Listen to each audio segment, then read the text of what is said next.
Hello, everybody, and welcome to another bonus episode of the Headspace Podcast, the show where we break down new-ish hip-hop albums track by track and give you thoughts and opinions based on whatever the song brought to mind as we listen to them. In this case, the we is me. My name is Holden Stephan Roy, or HSR. I'll be here and I'll be walking you through my experience with this project, and today's project is Lizzo. Cause I love you. Fuck, I kept practicing to make sure I didn't say why or some other word. I knew it was cause I love you. That's okay, we'll keep going. If you want to skip this little intro bit, feel free to check the description of the video and you will see the full itinerary of every song and when we talk about it. But on that note, I like to start off all the shows now and just let you know that I know that I'm not an expert or anything to that means. I know my place and shit. I'm just a person who decided one day to start reviewing albums and to just listen to them and to learn and to grow and make this journey very public, because mostly the fine people who come and watch these videos, who tend to be a little bit more knowledgeable than I am, leave excellent ass comments that help me Google wiser and find doper information over time, and to just help paint this bigger picture of this landscape of musical history that inspires all these different people that I end up listening to and reviewing over the course of this channel. So basically, thank you everyone who ends up talking to us in the comments. Y'all the real MVPs of this stuff. And then everybody knows you check the comments when you watch a video, and it makes everyone feel a little bit better to see the corrections and the interactions, because if you comment, I'll comment and I'll respond and we'll have a nice little chit chat.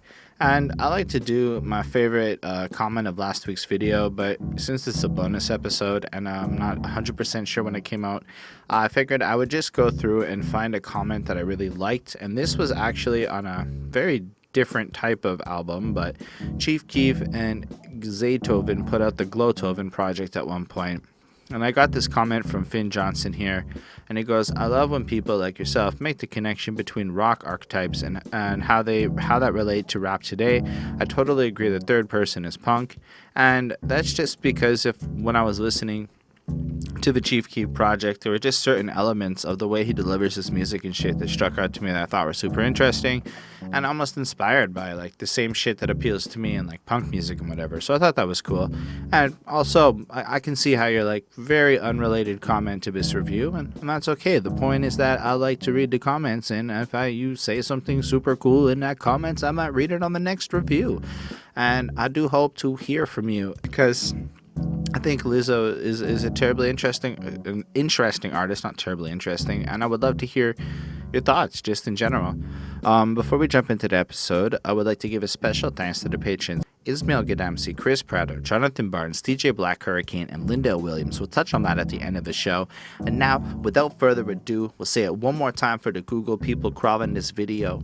Lizzo, Cause I Love You, is the album that we'll be talking about today.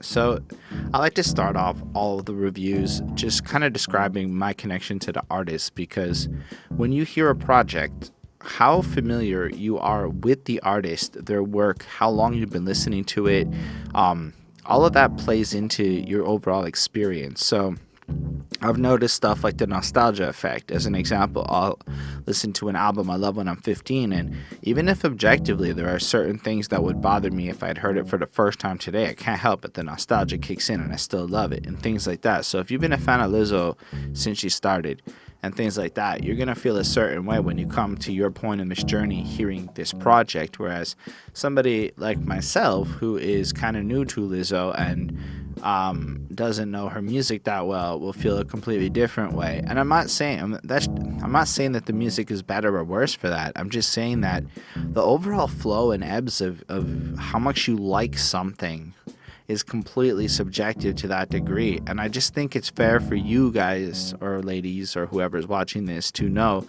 that basically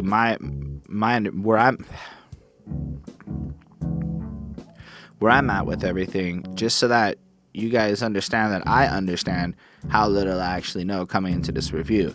But you may wonder, okay then, so you don't know a lot about Lizzo, why are you doing this review? And I can answer that question. So I was watching State of the Culture until they went on their current hiatus of, I don't know where they went, but along the way, Scotty Beam kept saying shit like support black women and listen to black women's music, and I follow her on Twitter and stuff, and I realized I don't know that I cover enough black women's music on this channel, and that's the honest truth of it. I heard her say that, thought about who I covered metrically, and came to the conclusion that we should probably make more of an effort to cover more of these new black women that are just making great music in this whole sphere of hip-hop and whatnot, because yeah, I think it's important to do that, and I don't really have a deeper reason. It's just Scotty Beam reminded me of that, so I decided to look up who dropped albums this year, and I found Lizzo, and I listened to like the little first bit of the first song, said, yeah, that sounds fresh, I think I'm gonna cover her album, and I didn't listen to the rest of it, so I didn't really know what I was getting into, but I said, she sounds really talented, and I would just like to take the time to hear what she has to say and make this review. And that was about as far as it is. And then I got another one lined up that'll come out soon. And I just think in general for these bonus episodes or main episodes, to me they're all the fucking same thing.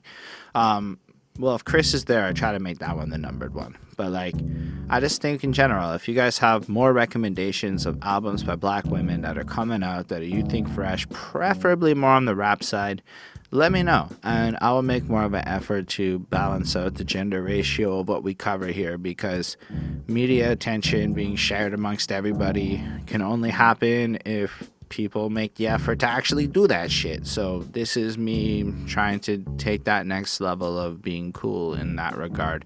Not about me, I'm not trying to make it about myself. I'm trying to just explain how I ended up on this Lizzo album. It was that literal series of thoughts. I'm a super candid person, that's just what it is. So I had no idea. I know she's from Detroit, and she's about body positivity and other cool things that I'm not really the skinniest dude, so I can totally appreciate that general message, because, you know, at 31, holy shit, the same age as Lizzo. I don't know, it just seemed like I was interested in what she had to say a little bit more than maybe other people who might have sung about similar love topics per se.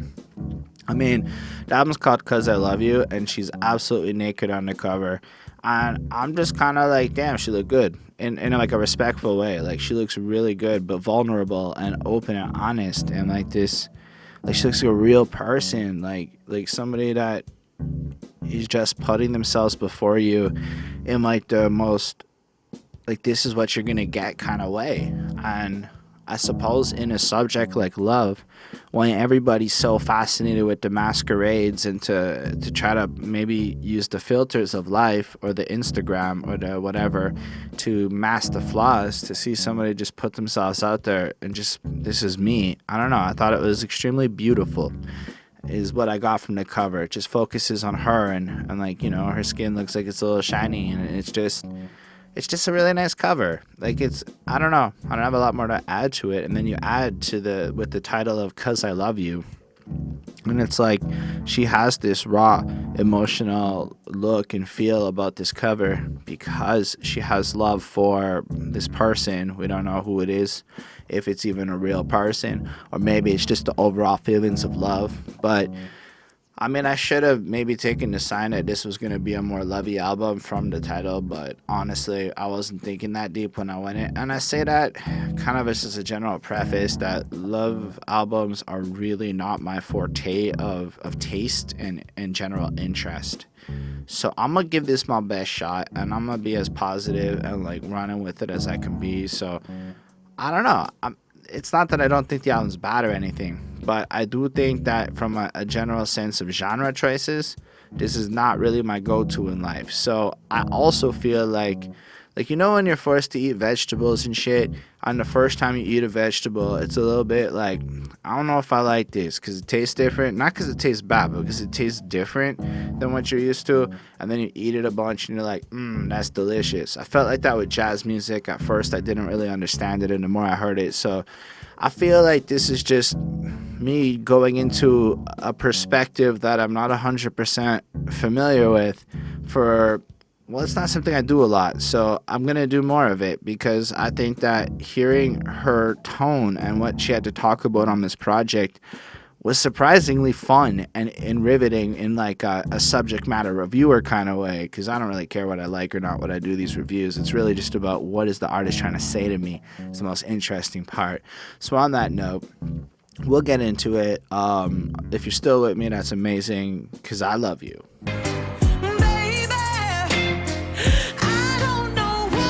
So, like, I'm not even 100% sure what genre this is. I know that it's got this soulful, powerful, singy, like, but when I say singing, I mean Lizzo has a voice, and it is an absolutely gorgeous and stunningly powerful voice. Like, we're talking about the type of shit that can belt out in the middle of a room and doesn't need a microphone because it just resonates powerfully and beautifully in such a strong way. But simultaneously, she has hella control and hella swag with it. Like, I heard it right off, like, you don't necessarily get the full extent of it right away, because she comes in with this like kind of rappy delivery with like never been in love before, what the fuck are feelings for, yo, once upon a time I was a hoe, I don't want a hoe no more. And like, you just gotta like for a second take a stop and really think about that shit. It has like the shiny packagings of maybe one of these more typical grandiose love song type deals that you might be used to seeing. But it's also sounding some real as fuck shit, like I could have had that conversation with her proper. So like, never been in love. Like, I met girls like who fit this prototype, people who are again of the same age group, because it's my age group, so it's kind of a relatable thing to my generation's dating protocols. What the fuck are feelings for, yo? I mean, come on, let's be real. We all had our feelings. We all try to mask some shit. We stoic, pretending everything good, proper situation. But when it comes to dating, it's not even cool and fashionable to be honest about how you feel. Once upon a time, I was a hoe. I know that song. Once upon a time, not long ago, I was a hoe. But I was a hoe. That song. That's the one that she's talking about. Marilyn or some shit. I don't know how I came across that on YouTube, but I did. And then I started showing it to people because it's blunt. And I respect that honesty. And then I also know, like, I can think of one person in particular who literally said to me recently, basically, to paraphrase it, what she said was, once upon a time I was a hoe, I don't even want a hoe no more.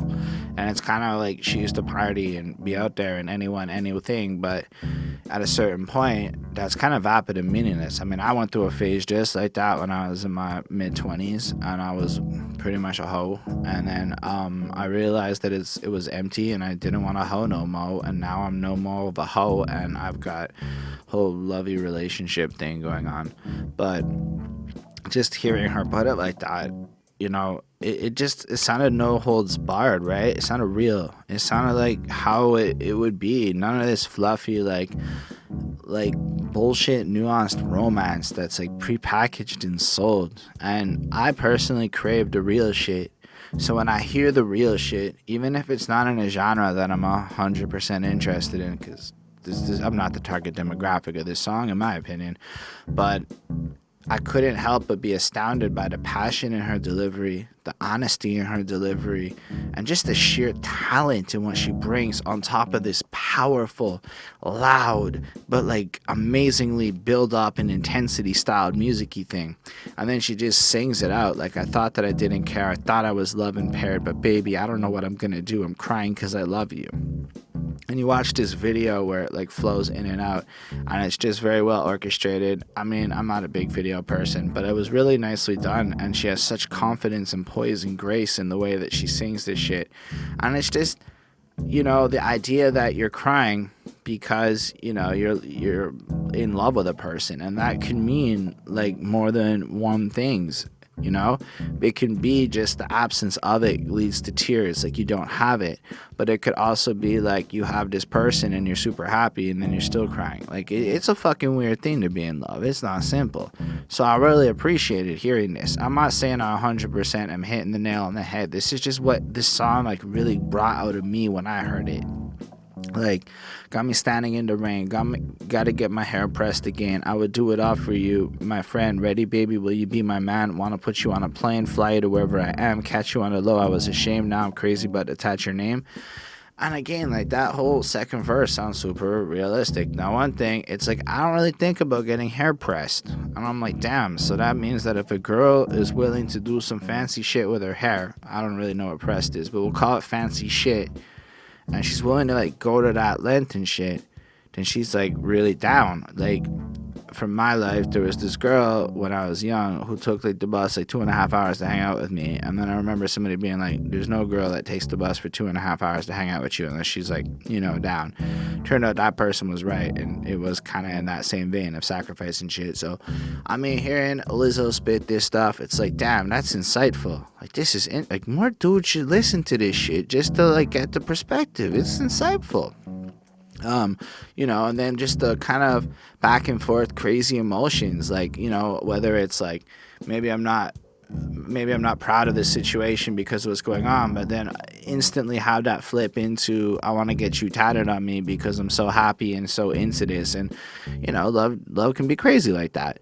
Either way, she screams and belts out into more powerful singing stuff. Like, her voice is just, like I said, is gorgeous. Everything's honest and real, and it's just like, I don't know, I give it a 4.5. I think it's like from a like a song, like, when you hear it, it's impossible to, like, listen to this and be like, this is poorly made. Like, the composition of the music is extremely well done. Lizzo's delivery is extremely well done. When you think about the lyrics and the emotion behind it, she just feels like that honest passion wants to be with this person to the max, and it's all, like, confusing. It sounds like Lizzo's not trying to fake that shit. I don't know, maybe I'm wrong, but I really am surprised by how much I like this, because I don't know, most of the time I'm not so into this style is what I'm trying to say. But either way, the next track on this project is Like a Girl.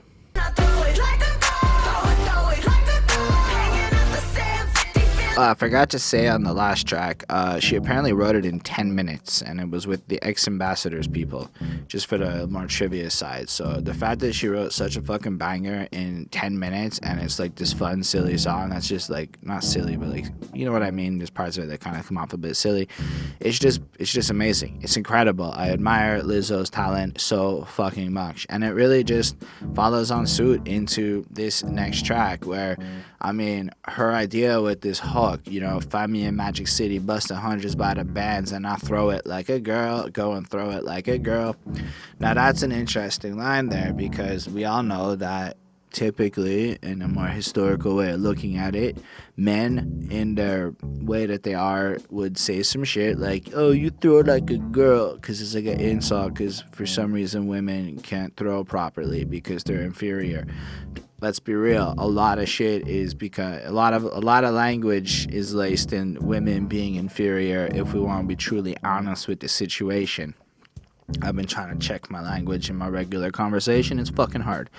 But, you know, when you have that and she just sounds fly, she sounds like any dude would sound, and she's like, find me up in Magic City, busting hundreds in the bands, and I throw it like a girl, and here I am. I just want to sing along with her and shit, because why not, man? A boss-ass lady throwing hundreds is dope. That's how a girl should throw it. I bet you it's exactly the same, in a sense, as how a dude would do it, only she probably looks cooler, because let's be real, women got a little bit more flair going on. That's my perspective.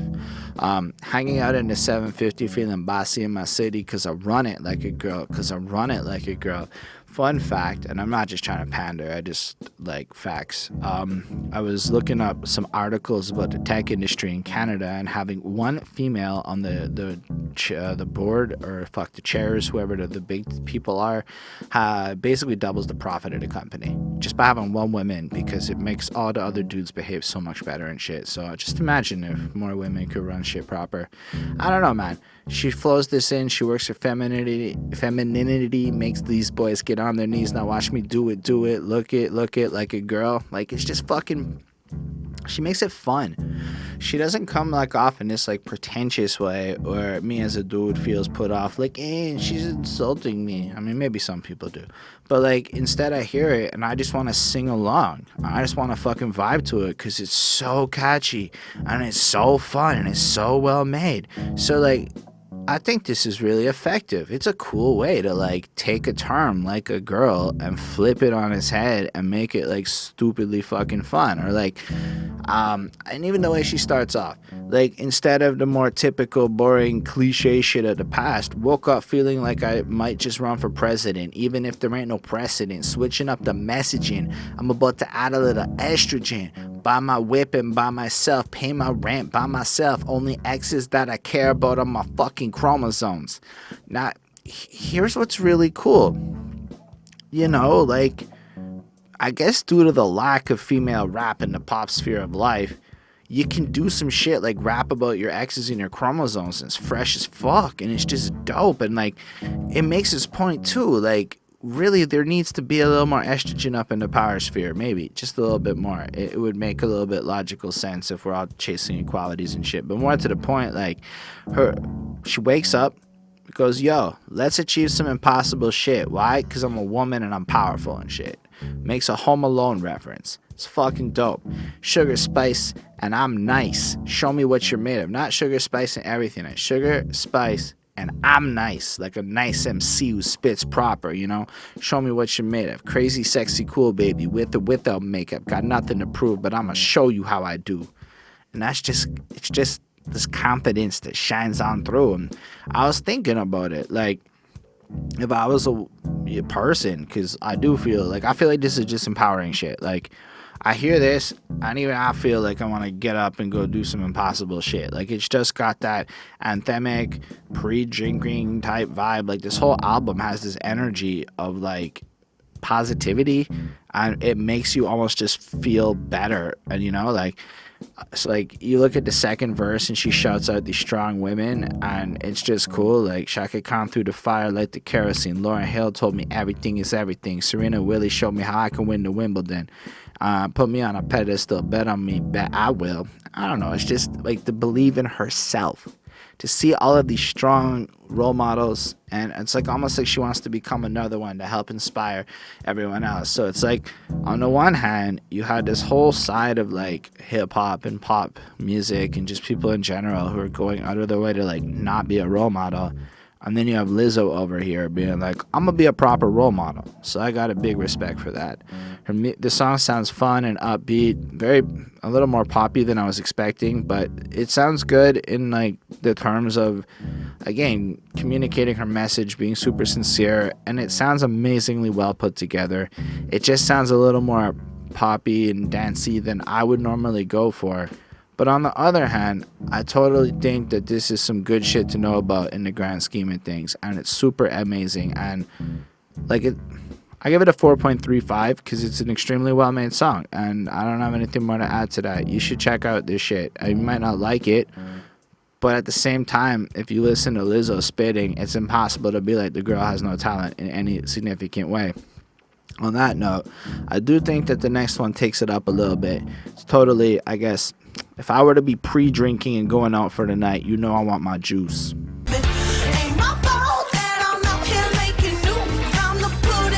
So apparently she just like had all her girls and shit, and she needed some gang vocals to respond to her, so she just brought in her friends and made this a whole thing to, you know, like, if I'm shining, everybody gonna shine, and then there's the yeah, I'm goals, and like that whole part that responded, and I thought that was like super fun. And like I realized at this point that like the number one way to describe Lizzo's music is fun, because you hear this and you're just like, holy shit, she's having the best fucking time making this music.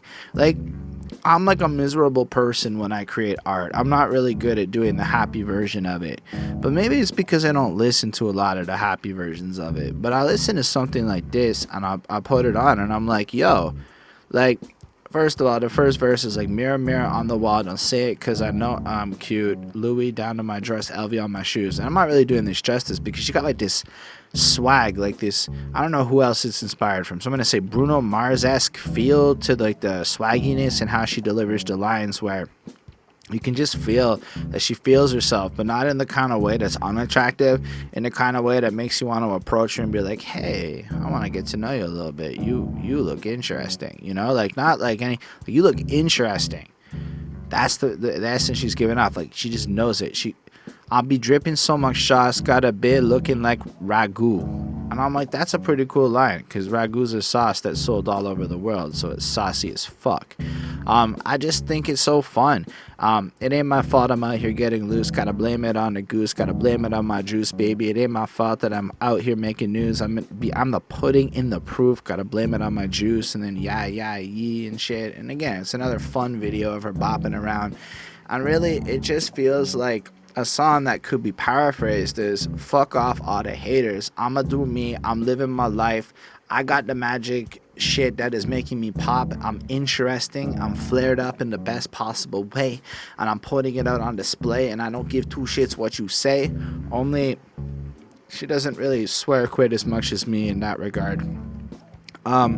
I like when she goes, no, I'm not a snack at all. Look, baby, I'm the whole damn meal. David, you ain't being slick. Don't you dare try to cop a feel. And that's funny because David Copperfield and cop a feel, get it? But again, she's pointing out, like, as much as she's a fine, sexy woman that you totally might want to go up and smash, you aren't necessarily being respectful by treating her like a piece of meat. A better approach to getting the sex is to respect her and treat her like the whole package, and recognize that sex is attached to maybe the emotional side of shit, and that it's not gonna be just some one-nighter thing. Like, she wants a real situation, which is totally fair. And again, hearing a lady say it like that, you know, the juice ain't worth the squeeze if the juice don't look like this. Hold up, please don't make me have to take your bitch. Shit. I'm like, it just has this like flair, like she's confident, and yo, you think you're even so cool, I can come in and deal with this, I can come get your girls, like basically how I feel like she ends that line. Like, she's so confident, she's so ready to go on that. And meanwhile, I can just picture her just, you know, drinking, having a great time, dancing, owning the floor, her and her squad taking over, and dudes are just intimidated to come near her and make a situation because she just knows that she's that good. And I don't know, I think that this is some cool shit. Like, all things considered, this is positive music. I mean, it sounds like that kind of, it sounds like, I don't know if this is a bad thing to say, but it sounds like the lady version of like some of that banger shit that I would take but in a completely different tone. I don't think it's necessarily just lady music. It's taking a tone that I typically wouldn't go to, but I feel like it leads to this energy of being riled up and ready to go that I would get out of something maybe more aggressive personally. And so I'm really, like, kind of, it's so fascinating how you can get to that place of charged up energy from this completely different route than I would maybe typically take. So I think that was such a cool thing to notice on this track. Anyway, it's so fun. Like, how could you not like this song? Like, everybody wants this song. That's in my opinion. It's not like something I'm gonna throw on in my mosh pit banger type shit, but in my, like, I want to move my shoulders and pretend I can dance playlist, totally a 4.5 on 5. Absolutely fucking great to listen to. And the next one on this album is called Soulmate.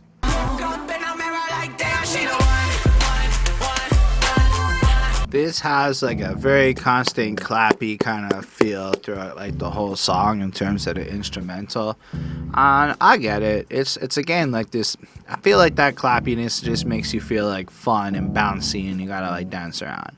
And so we're 4 songs in and everything's kind of got this dancey feel to it, and I realized at this point that this album has a very similar sound going on that's pretty consistent. And I guess if you're one of my usual listeners, you're probably not so down for that sound, or maybe you are. Maybe I'm just being assumptive and that's incorrect.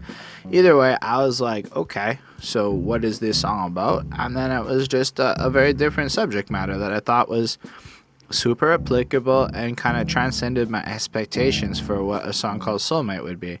It starts off, and it's a true story, so no glory, let's go. And that's a cool intro. It gets you kind of hyped up for a second. Yeah, the old me used to love a Gemini, like a threesome fucking with him every night. And I was like, damn, that's a pretty cool way to point out, like, the dude she was with is two-faced, and basically it was like 2 personalities that she had to deal with. So, I mean, it wasn't a good kind of threesome. It was like a bad threesome in the way that she had to fucking deal with this type of shit every night. A lot of two-faced people show me both sides, so I figured out I gotta be my own type. They used to say, get a man, you know how you had to know how to look. They used to say, keep a man, you had to know how to cook. But I'm solo in Soho sipping Sohu in Malibu. It's a me, myself kind of attitude. So you get the feeling that this is a love yourself, appreciate yourself, and put faith in yourself kind of song. And unlike maybe some of the vainer versions of this shit that it could be, because in a sense we are dealing with a pretty vain subject matter, but it's also the way that she does it is very healthy. It's kind of like she's recognizing the value of who she is. Instead of relying on other people for her strength and success, she's looking within herself, because that's what's most important. I have a girlfriend at this point in my life, but I mean, before I was able to really be in that relationship, I did have to be comfortable with who I was a decision I made. And it took a very, very long and lengthy period of time for me to give up my independence properly in this relationship to make it more than it was, you know? We were very patient in that regard because I had to be cool with me. And I know it's a little corny to say, but I wasn't when I was younger, and that tanked a lot of my shit. Also, that Sohu, S-O-J-U drink, I would not have known what the fuck that was, but by sheer coincidence was hanging out with a friend of mine and she was drinking that shit, and I took a little sippy. I didn't really like it very much, but she got real drunk real quick on it. It seems like some, like, you can just like drink it down real quick type shit. So that was fun. Like, it seems like some good kind of, I guess, day drinking type stuff. I don't really know. I'm not a huge drinker, so I'm not really down for that life personally, but I totally respect everyone's right to consume whatever they want to do. In general, that was a little tangent. So I just thought it was just kind of this cool, fresh, like, feel to it, where you can just feel how much, like, because it is the subject of love, right? And then there's the idea of loving somebody else or the relationships with other people, but also the idea that your soulmate could actually just be yourself is a really powerful thing. And especially as a millennial, I hate that I'm a millennial, but I am. When I look at the state of relationships and such, it's almost like people are codependent. Like, you start dating and like 3 months later you're talking about moving in and sharing passwords and all sorts of weird ass shit that don't make no sense. I mean, I was a serial dater for a long time, and I'll be honest, in my adult life I have not spent many years alone, but I have spent enough time alone to figure out who I am and almost fall in love with myself, to allow myself to find a partner who I can build with, because to get to a person that will value you and you value them and shit, you do kind of need to be selfish enough to know who the fuck you are. And so when I hear this song, because I'm my own soulmate, I know how to love me, I know that I'm always going to hold me down. Yeah, I'm my own soulmate. No, I'm never lonely. I know I'm a queen, but I don't need no crown. You just feel that, and it's so strong, and it's like, yeah, that actually sounds healthy. It sounds like, wait a second, more people need to do that kind of shit. And then while singing herself a love letter, and she never tell me to exercise, we always get extra fries, and you know that the sex is fire. And then I'm like, I'm left with just going, that does sound pretty good.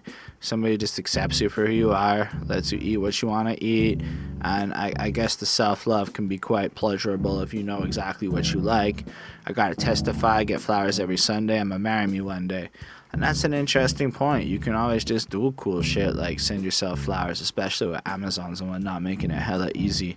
But true love ain't something you can buy yourself. True love finally happens when you buy yourself. So if you buy yourself, then go and buy yourself another round from that bottle on the higher shelf. And again, I can appreciate this because I did kind of learn that kind of lesson on my own as I grew into myself as a person, and the confidence I exude at my age and my abilities now is nothing compared to the weakness I once had in my soul, mostly because I didn't know how to love myself, and that was foolish of a person, I suppose. You should always take that time, especially after a relationship, to almost reflect and reacquire your independent self so that you can be what you need to be in that next situation should you want to pursue that route. Sonically, I mean, the song, she sings really well and the beat's alright. It was a little more static and a little less alive and vibrant, I feel, than the other ones, but that's also to the credit of the album, bringing a different vibe, a different style with it. This one was less in my interest sphere, but as we just discussed, thematically is still very interesting of a song. So I give it a 4.25 on 5. Just because I don't want to put this on does not mean that it's not a very good song. On that note, why don't we talk about Jerome? I'm sorry. 2 a.m. photos with... I mean, this song is very blunt, and I really like it because I was once Jerome. I'll be honest with y'all. When I was younger and Facebook was a newer thing and I never considered that screenshots and private messages could ruin your life in the future, I did dumbass shit like consume alcohol and then take a bus home. And while on that bus home, I figured, well, there's 30 minutes. Maybe somebody's awake and wants to smash, pursue some intercourse with me out of desperation because it's 2 a.m. Is this a right way to think in life? No, but that's not why I'm saying it. I'm saying it because I was stupid when I was young, and I'm less stupid now, so I can be self-aware enough to recognize that this is the kind of behavior a Jerome in the context of the song would behave in. So she's like, Jerome, take your ass home and come back when you're grown, and I wasn't being very grown. I would send girls, hey, you're beautiful. So sorry, I'm drunk. And like, okay, everybody knows this stupid. Like, you can't, it doesn't matter if you're drunk. You can't just like send people messages and expect that to be a good excuse. Now, being drunk might be a good excuse to go dance and shake your shit. It's not a good excuse to harass women in direct messages at like 2 a.m. It's just not, At some point I learned that lesson, and I kind of feel really shitty that I ever was perpetuating in those activities. So when I hear this song, and probably like, then you kind of like, I guess I moved past that and I started listening to what women had to say a lot more, and I would ask questions about the DMs, and holy shit, man, every single girl I know, every dating site, it's just hundreds and hundreds of Jeromes mixed in with maybe a few guys that give a shit. And that's a weird metric that nobody ever really wants to talk about. Maybe I'm wrong. It's not always hundreds. Maybe some girls it's more and some girls it's less. That's not the fucking point. Anyway, poor little baby, who told you that you stood a chance with this royalty? You're so sweet, bless your heart. Can't let a pretty face distract me from business, and God is my witness, your ugly ass won't either. I'm sorry, 2 a.m. photos with smileys and hearts ain't the way to my juicy parts. Boy, thank me later, looks good on paper. And you're just like, You just picture like these dudes just hit her up randomly and are saying all the right things and shit. And then, she's just like, oh, well, no, I'm not going to fall for your tricks. I'm not going to let you distract me. I'm going to just go back, and all things considered, if you do want to get to the gushy, this is not the correct way to approach that situation. So I really kind of like that she ends it by going, but love isn't easy, so I'll do the hardest part. So in a sense, it's like if you're not willing to put in that work at the beginning, and it's like you want to shortcut shit to get to the good stuff without doing the complicated stuff first, you're shooting yourself on the foot. So Jerome, get your ass back home. And then in the second verse, it's almost like you kind of get like the conversation has happened a little bit more. So usually what happens after that first part is dude gets a little bit aggressive, maybe some name calling, maybe some whatever, calling this person, we'll say like calling somebody like Lizzo names, or saying you can't even handle it anyway, you're not good enough. And it's weird how a little bit of rejection makes a dude flip his script and actually say some negative shit. Like, weird, just throwing it out there.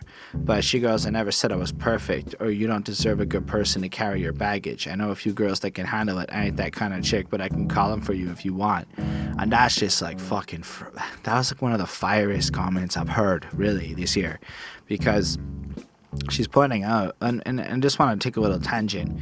You'll see a lot of memes and stuff where people kind of like, yo, it doesn't take more than 2 seconds to respond to me and say hi and bullshit. And I'm just going to say all of that's a weird sentiment. So let's say you text me and I can answer you and I can have a conversation. I can respond and I can say hi back, because it invites another text. It's never just one thing. It's never just how are you. It's like it's an ongoing thing. It's a commitment to an extended period of time. So if I'm in the middle of, say, recording this podcast and you text me and I answer you, it's fucking rude because I can't talk to you. It's just rude of me to answer you. Or let's say you're not doing very well in life, or you're having some problems. If I am not in an emotional state to really listen or be compassionate or care, then to actually indulge you is selfish, because I'm going to cut you off and you're not going to get what you need out of me. You know, like, on the other hand, you as the person dumping your bullshit need to be aware that to receive that bullshit from a person is a complicated situation. To date somebody with baggage is not necessarily simple. Maybe Lizzo's dealing with her own shit and doesn't want to put up with your crap. Maybe your personality type isn't appealing to her, or all sorts of other things. So yeah, there are all sorts of people that want all sorts of people, but the second you start expecting a certain person to behave in the way that you want them because of how you feel you should be treated, it's just like, it's like dumping your emotional problems on somebody else, or expecting people to drop what they're doing to spend time with you. It's just whack behavior for adults. I don't think it's that appropriate or anything like that. Anyway, I really like how she's like, I never said you wasn't attractive. Your style and beard, you know, I got a beard. And no, don't get me distracted. I'm trying to be patient, and patience takes practice. The fact is I'm leaving, so let me just have this. And she's like saying, no, I don't want to do this. I know what I want. And just like being firm with it. And in general, I like how strong she is. She's committing to her guns. And I like how she's also simultaneously like almost speaking for a lot of people, saying, yo, guys, get the fucking point. This is not cool behavior. If you want to get with this, if you want to get with me, respect me. And do it the right way. Don't hit me up at 2 a.m. in the cheap way with smiley faces and shit. I don't know. Sonically, again, it's not really my favorite sound, but it was really ballady and singy and loud, and her voice is absolutely powerful, and the layering is well done, and apparently Adam Levine is involved in the songwriting.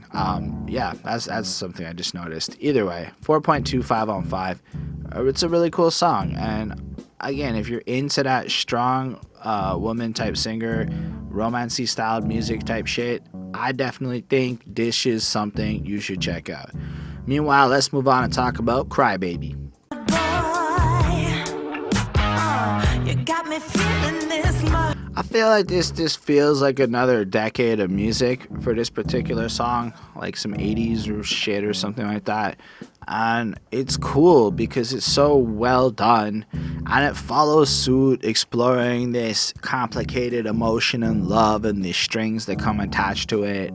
Apparently this song is based on a real story where she cried in some guy that she was dating with a red Corvette and shit, but it took me a little bit to really just consider what this song was about. It starts off like, who this call for, babe? Don't pretend like you don't know. A lot of girls have time for this shit. Honestly, I don't. And I suppose you get the idea of people playing games, right? Like, no, a lot of people aren't direct in dating, and I don't understand why. Like me, I like directness. I don't want to I mean, flirting's fun and shit, but I don't want to flirt around issues and stuff. Like, let's commit to some shit. Okay, let's see each other then. Let's make time for each other, or we don't. Because, yeah, when you're like 21 and life's about having fun, you can do what you want. Then it's totally cool to like fuck around and be non-committal and shit. But like, let's say I was single, I don't have time to waste. Like, let's just cut the fucking bullshit and get to the point.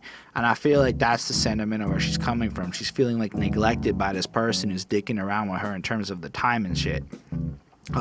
He said, why you crying, baby? Why you crying, baby? What did I do? Oh, and she goes, shut up and kiss me, because I don't want to be here for long. And you kind of listen to that, and it sounds like a guy who doesn't really get it. He's not really 100% sure what is wrong with the situation, and rather than maybe work through the problem, she's just like, fucking kiss me. Like, you know, let's move past it. Let's just have this moment. I'm done with this. I'm over. And it feels like the end of a relationship when you feel like jilted and like you're unable to process, like you're able to take like not being prioritized and whatnot, or you have XYZ problem and then whatever. And then you hear on the chorus, I swore you'd never see this side, but it's so hard to say goodbye. I don't need to apologize. Us big girls gotta cry. I'm like, you kind of get the sense of how like in a lot of cases, people will hide certain feelings of resentment in a relationship. Like, I know there's like 87 things I do right now that bother my girlfriend that she has not told me about. But the next time she gets really flustered and mad at me, about 6 of them will come out, and I'll find out what I could have done to not annoy her for the last 6 months. Yeah, we're pretty good. We don't argue that much. But like, you know, you kind of get the sense that this is like the breakup talk, and that it's almost like a positive thing where she explains her feelings and she can cry and she can get it out, and it's acceptable for her to do this. She doesn't have to be perfect. It's almost like Tears of Pride, because the big girls gotta cry. I mean, I guess that could be like, it's a pun on the big girls don't cry, like that song. But then, I mean, maybe it's because of her size, but I feel like it's a lot of her emotional growing up. Like, yo, if you're gonna be a mature adult, you kind of have to cry. And I respect that shit. And then the second verse, you should feel honored, boy. You got me feeling this much. I clear my schedule for you. I let my guard down for you, and you gonna make me put it back up.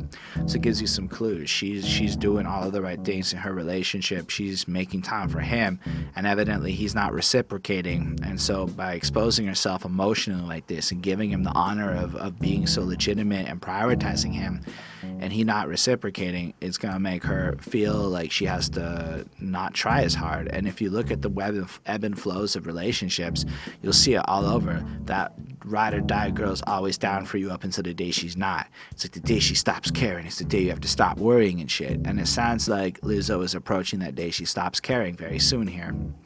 And then it just kind of repeats itself a little bit, and mostly though, the emotion explodes, you know? It ends with this outro where it's almost like you can feel her crying. You can feel like everything that you felt earlier in the song amplified, as it's like almost cut into like a part 2 almost for the outro. And she's like, it's my life, you know, it hurts sometimes. My love is your love. Why can't your love be mine? Oh, I get a little lost sometimes. Sometimes you need to cry. And I've heard a lot of girls tell me stories like this. I mean, you see it in movies, you see it all over the media, and like sometimes real life and the TV do tell the same story. And I feel like Lizzo's really tapped the nail on the head for an emotion of what it's like to not feel prioritized by your partner. And so I really, really admire, again, her writing, the way she expresses herself, all of that shit. It's powerful, it's emotionally charged. I'm not gonna lie, this one got me. I had this shit a 4.5 on 5. Super cool song. On that note, one of the things I was excited for on this project is the Missy Elliott features. So why don't we talk about tempo? Aim a little way, lick the icing off, put the rest in your face. Slow songs, like for skinny hoes. So apparently, Lizzo almost didn't put this on the album because, as you can tell, it is very dance-driven, clubby kind of vibe song. Maybe doesn't fit sonically with the rest of the album, which makes me respect Lizzo a lot as an artist, because she understands that an album has a cohesiveness to it, and that kind of shit matters. But I agree with everyone else. This shit kind of belongs on that, right? So if you are talking about, like, from a thematic point of view, and a song about love and exploring all the different sides of it, part of that self-love, especially for, I guess, I don't know how to say this right, bigger women, is just to be able to go out there and to shake your body and to feel great about doing it and to love who you are and all that shit, right? I mean, that's the essence of this song. Like Lizzo, I mean, the beat is ridiculous. Like, it's just fucking this, like, unlike the clappy bullshit, which I'm not so down for, this shit is like, everyone's shaking, twerking, moving proper on this beat. It's not just boring ass clapping. It's like you're moving to this. You cannot sit still. And it makes sense that Missy Elliott's here. It's got that kind of rhythm pattern that you would picture from, like, the Missy Elliott Timbaland era of things. And the chorus is just nice, like slow song, stiff for skinny hoes. Can't move all this to here to one of those. I'm a thick bitch, I need tempo. Fuck it up to the tempo. I just got to swag to it. And then I was wondering, how come slow songs are for skinny hoes? And I was hoping somebody could could explain that to me. My thoughts were like, I don't have any thoughts that I feel like I can just say here. I don't really know. I just like the idea of, bouncing to the tempo of this song. It sounds like it would be a fun thing to witness her performing, is, I think, a safe way to put it. The verses are not, this is not a song about lyricism, but this is a song about flow, and she sounds sexy as fuck as she's spitting this shit. Like, she just sounds like enticing. And it's like pity pat, pity pat, pity pity pity pat. Look at my ass, it's fitty fitty fitty fat, kitty cat. And like, these are the right things to be saying. I'm supposed to get the boys a little bit excited. Like, pour me a glass of water. I like my water wet. And just after saying kitty cat to purr like that, and water wet, you know what else gets wet? It makes totally sense. And she flows on through. Discusses how somebody needs to eat some of this cake, and he could gain a little bit of weight. She can just see this little skinny boy. She wants to shove the face between her thighs and let him go to town. And it definitely sounds like she's ready for a good time as you're listening to this. And I just like it when she's like, fuck it up to the tempo, and just the way that it overall feels over that bouncy beat, and it's really good. Second verse, she comes on through, and she says, all means necessary, my ass is not an accessory. Yeah, I said it, accessory. Twerk skills up on Legendary. And then I ended up finding a video of her twerking, and she looks like she's a fun time to watch on stage. It's kind of why I want to watch the song now. But basically, the lyrics, the flow, the everything, it's just so good. The way she raps it, I kind of wish there was more rapping on this project, just for my personal taste, because this is so fresh. It feels so nice, but it also maintains that strength, that self-love, that overall pride that we've seen throughout the whole album. But then Missy Elliott fucks shit up. Now, allow me to be clear. Her pretty much the whole rhyme for like the first half of the verse is on a rolling R. I can't roll my R's, so I'm already impressed. She's like, all the flat girls head to the dance floor. Kitty cat, prr, prr. All the thick girls go down on the prr. Ice on my neck like burr. I'm big bone with nice curves. Look at me, I know I look good. And she just makes it sound fresh. She does it properly. Everything's on point. She just does it.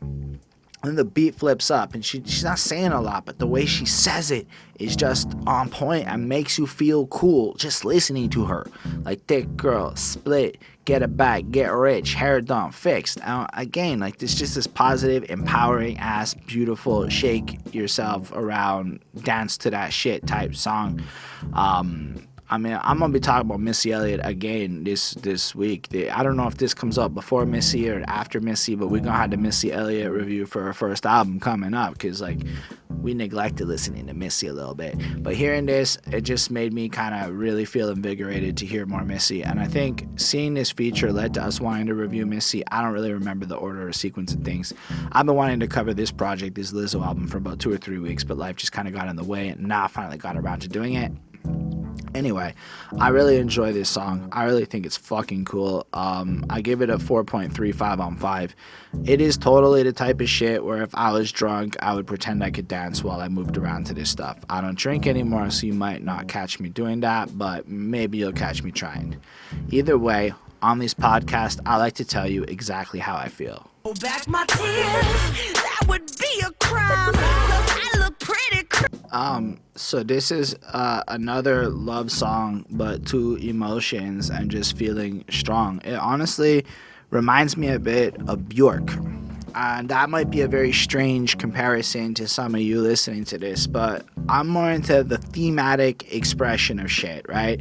So sonically, no, this doesn't remind me of Bjork that much, but Bjork has several songs basically covering the same kind of idea of expressing yourself extremely powerfully to people. That's exactly how I feel. Like, Lizzo seems very self-aware and understanding of who she is, and she's not gonna hide it or fake anything. It's almost like, even from a dating perspective, you need to know this before getting involved with Lizzo. But there's an anecdote that needs to be said on this story. So she has a lyric in the second verse, all my feelings Gucci. So when she was presenting the song to the fine folk at Atlantic Records, she made a joke, thanks for the Gucci feature, you know, like, because she made a Gucci line. And they're like, yeah, we can get Gucci. She's like, really? Okay. And then Gucci's now on the song. And so Gucci Mane is featured here. And I really like how when she goes, all my feelings Gucci, you just hear Gucci show up on the ad-lib. It's Gucci. Like, it fits so well, because another thing about this song is it's hella fun. It's not like a bad feeling. It's like a positive love myself part 2 type song, you know? Like, I woke up on this morning, wrong side of bed, I'm displaying it. I might be a bitch. I might make a friend. Ain't I so amazing? It's just kind of blunt. It's just like, yo, this is how my day was. Love me or hate me, I ain't changing, and I don't give a fuck. No. And I'm not gonna lie, there are days where I wake up and I need this song because I'm a miserable motherfucker and I need to hear some shit that will lift me up and make me feel a little bit more positive, but also allow me to feel miserable until I do feel more positive. And I think it's really cool. And I like the idea of not hiding your emotions and being real strong and powerful of who you are. And the way she sings it is just so fun. And then it just kicks into this like old school sounding rap beat, and Gucci just shows up. I feel like hurting their feelings. I don't get mad, I get millions. My heart ain't got no feelings. My cause ain't got no ceiling. I mean, it is like, it's so airy, but the flow is so tight. Everything works the way it's supposed to. The entire song flows like, stay in your lane, don't tempt me, Mr. Bust a whole clip till it's empty. I got a feeling that tonight's gonna be a good night, like Fergie them said, God willing. So literally, he goes from I'ma fucking take the gun and pull the trigger and empty the fucking clip to I got a feeling, ooh, like that shit. Like, I don't know, man. Gucci's verse is so fun that I think I understand why people like Gucci. I don't know if this is good Gucci or bad Gucci, but it's fun. It's so fun. It doesn't say a whole lot, but that's okay because it's flowing in the way that is the spirit of this song. And I really like it. I think it's a really cool track. It's very feel good. It's totally not really like something I'm going to throw on a lot, but I do think it's super feel good and well made, and I gave it a 4.25. On that note, why don't we talk about how things are better in color?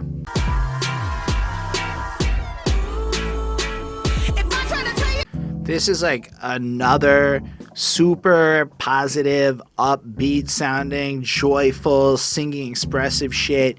And then when you listen to the words, black, white, ebony, all sound good to me. Two-tone recipe, got good chemistry. JFK's, Kennedy's, Kiss, Hood, celebrities don't matter to me because I like everything. So it sounds to me like she doesn't really discriminate.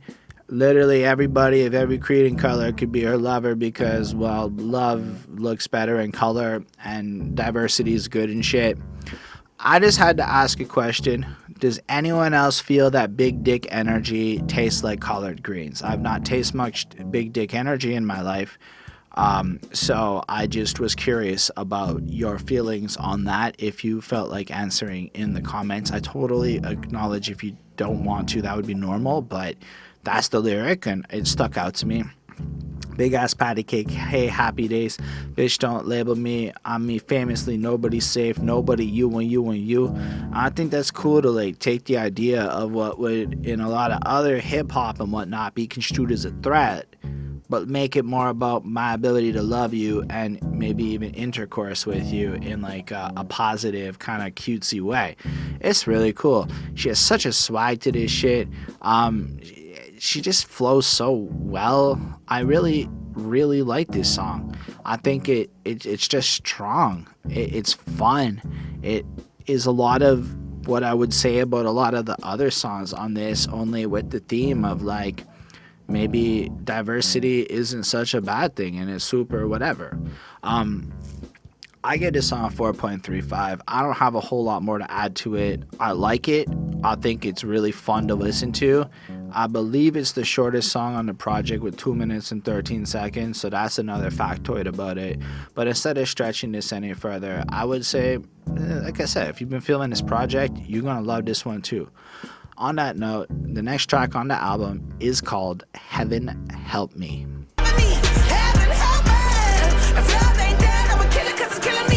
This song is 3 minutes and 22 seconds, but feels like an epic 5-minute like experience. Like it packs in so much. And the song feels like a journey as you're going through it.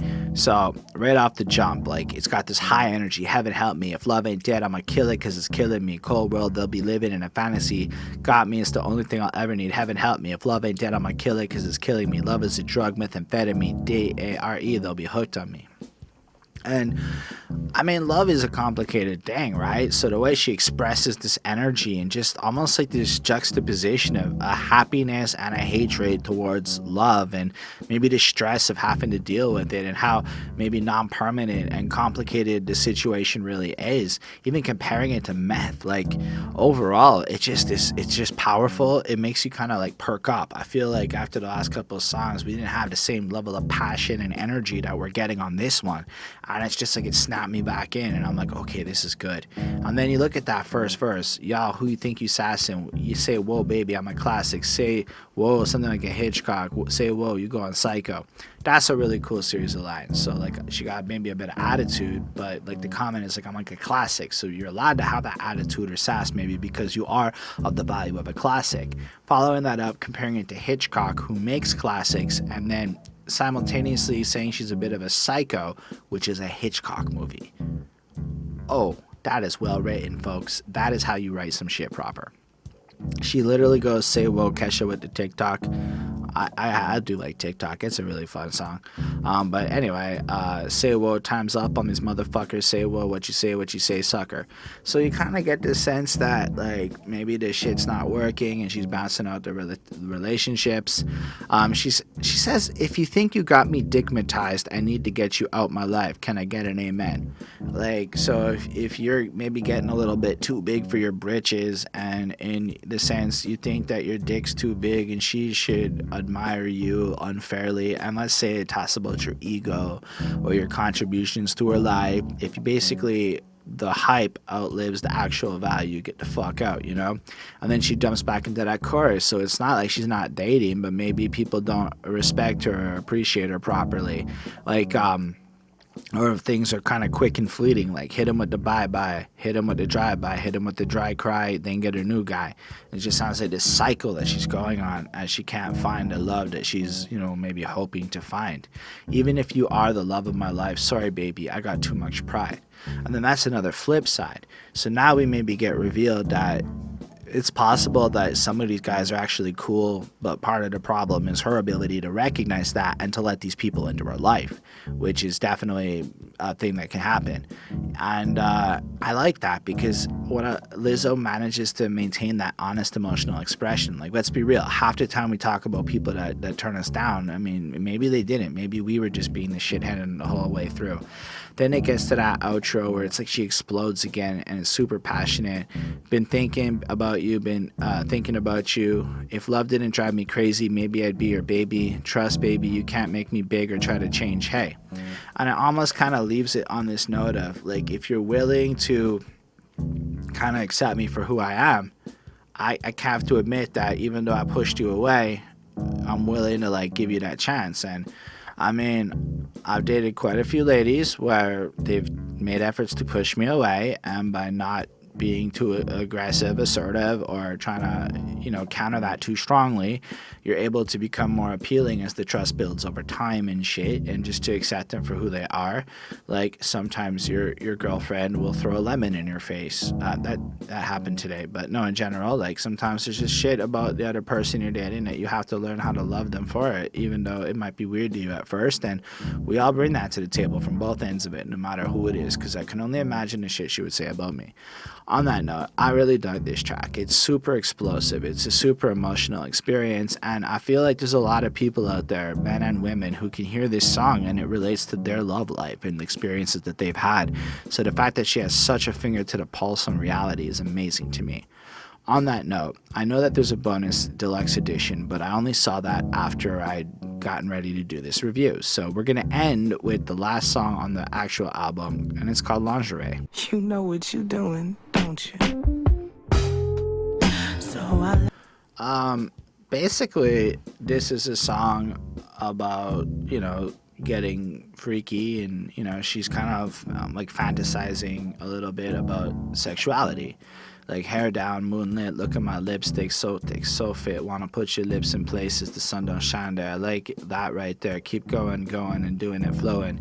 You know what you're doing, don't you? And she has this like sultry, almost talky, like she's really shy about it in a sense, where she's not, like, it's almost like this other side, like she wants you to come in and she wants you to go down on her and make her feel great, and she's just sitting around in her lingerie ready to go, and you better come because she put this effort in, and this is some shit that happens, I bet. And there's something that she brings up in the interview and that I saw and read online, where she comments on how big women are perceived for relationships. Big women deal with fuckboys. Big women are beautiful and loving creatures. It's just not talked about because it's not the story that mainstream media chooses to tell. I'm not creating a fantasy. So, I mean, I didn't really want to comment on it because it makes total sense that big ladies go through the same shit little ladies do. But I suppose to write this song as a big lady in 2019, you know that you're gonna deal with a bunch of troll-ass motherfuckers who are gonna just talk a bunch of shit over your size and try to stigmatize you negatively. So because of that, I think it's really bold of her to write a song about like waiting around in her lingerie, ready to go with see-through panties on. She's exposed. Like, I've met quite a number of bigger ladies who I may have been intimate with who maybe wouldn't feel comfortable with stuff like lingerie because of how they've been stigmatized. So to see somebody like Lizzo making a song like this can really empower and maybe encourage ladies of all sizes to embrace their bodies and to lingerie up and feel super sexy and all that good shit, because I think the world needs that kind of body positivity. And I know that there's some folk out there who think that, well, just get into shape and blah, blah, blah, blah, blah. And like, okay, cool. But let's say you were a really big person and you wanted to change your life and to get into shape. That could take a while. That's not going to be an overnight thing. In the meanwhile, you should still be able to like love yourself and like not feel ashamed of being alive in the process of whatever, even in the logic of get your shit together. So I'm just saying that I think this is really an amazing song, and it's beautiful, and she sounds like attractive. You can almost picture her like lying there just sensual, like almost like the album cover, with that look on her face, just almost vulnerable. And then you're supposed to like walk into the room and be like, yo, I want that, and just like bring her to cloud 9 and make her feel like the queen of the world and shit. Like, it makes you elicit that, like, yo, I gotta take care of that, but like in a very her-centric kind of way. Like, it's her fantasy, and it's really cool. Like, she's like sharing that with everyone and is super intimate and nice. And I think in light of a lot of the emotions expressed on this album, it's such a fitting way to end it, because like Heaven Help Me is almost like this invitation to meet this person to be honest and real with, and then to like end it with this almost like the other side of the coin. And once you have met that person and they're cool with that side of your emotions, it's come physically be with me and whatnot. And I think it's really cool. I gave it a 4.35 on 5. Like, romance songs are definitely not my go-to, but this is like hella well delivered, and I'm not gonna lie, it puts some thoughts in your mind like, damn, Lizzo's fine, you know, that kind of shit, which I think in light of the song is a good thing. Like, it's supposed to be putting those kinds of thoughts in your mind a little bit, not like in a disrespectful way. She's a super beautiful lady. Anyway, that's the end of this review. I guess that's a weird note to end on, but she's a fucking talented singer. I'd rather end on she's an extremely talented artist. Okay, that's the end of the review. I really like this Lizzo album. I really like this Lizzo album while not really not being my cup of tea sonically. But like, lyricism and singing and vocally and her voice, like if this was over like punk music or like she was just spitting this as bars and shit, holy crap, I'd be loving it way much more, because it's such an honest and open look at love and dating and the emotional spectrum attached to all of those things. And I don't know, I don't listen to a whole lot of music like that, but it doesn't have any of the corniness that normally comes with it. It doesn't have any of the fake Hollywood bullshit that comes attached to a lot of those feelings. Instead, it's like, Yo, I've lived a lot of that shit she's talking about, and I really appreciate real shit, no matter how it comes out. And her voice is top grade. She has such a wild range, from fun bars to like just belting out some power vocals. Like, you can't believe she can produce that level of power. I don't know, it's really cool. I really want to hear more of her music, and I think she's a really dope artist that you should just check out. So that's my thoughts on all of that. So thank y'all for watching. I totally appreciate you checking out this review. I would love to hear what you think about Lizzo's Cause I Love You, what you think about the review. I'd love to have a conversation with y'all, and we can just, discuss whatever came up. Special thanks to the patrons: Ismail Gadamsi, Chris Prado, DJ Black Hurricane, Linda Williams, and Jonathan Barnes. They support what we do. They get album reviews, so they tell us what albums. We do them a lot quicker than, say, like the comment section requests. They helped us get a new camera. They're really amazing people that motivate us. If you're not down for that life, you can hit that subscribe button, hit the like button. Feel free to leave a comment. We can talk. YouTube likes all of those things. And yeah, I make music. You can check that out on this channel. I would love to hear your thoughts on any of that. Feel free to have yourselves a great day, and I look forward to seeing you in the comments. Peace.